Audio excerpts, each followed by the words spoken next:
is the PKF Texas Entrepreneurs Playbook. I'm Jen Lemansky, and I'm back once again with Nicole Riley, an audit director and one of the faces of the PKF Texas not-for-profit team. Nicole, welcome back to the Playbook. Thanks for having me. There's different departments in a not-for-profit organization. Absolutely. Two of the main ones are finance and development. Why is it important for those two to be collaborative? Internal collaboration at a nonprofit is always important just because you want a team morale. And so that's, first and foremost, you want everybody to be on the same team. You want everybody's there for the same mission. So of course it's good for collaboration just for the overall well-being of an organization.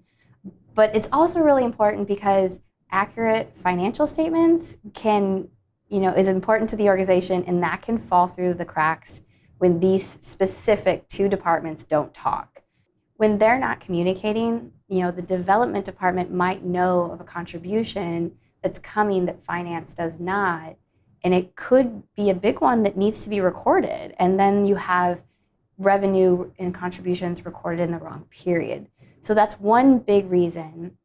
And the other, development is the one writing the grant applications. They're aware of all the requirements. They're saying what the money's going to be used for. They're talking to the donors about what the money's going to be used for.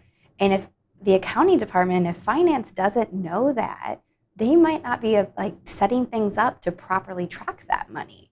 So you could have some real issues with non-compliance on grants, violations of awards, as well as not using donor money how it's supposed to be used. Well, and especially if it's a restricted gift, that could have all sorts of consequences if Absolutely. They don't use it right. Yeah. So what are some ways that they can collaborate effectively? First and foremost, clear communication is important, whether that be a meeting every week, every month, just those two getting on some kind of schedule to talk about it, and having a policy in place and procedures in place to make sure that development communicates the awards and finance makes sure that they're talking back as well. And then the other key thing I say is having reconciliations between the donor database and the accounting software to make sure that everything that the development department has coming in and says that we have, the accounting department also is aware of it. And whether it's recorded or not, at least there's a reconciliation to go from one to the other.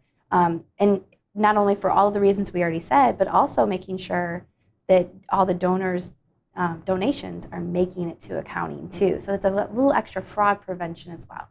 How often do you recommend that they do that reconciliation between the two? At least, I would say once a month. Okay. Really, that's a key, because if you get too far beyond that, it can be a little cumbersome and overwhelming to try to do the whole year and doesn't actually have the benefits that it does. So once a month is really key.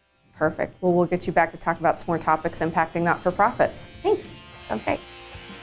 For more information about this topic, visit pkftexas.com/not-for-profit. This has been another Thought Leader production brought to you by PKF Texas, the Entrepreneurs Playbook. Tune in next week for another chapter.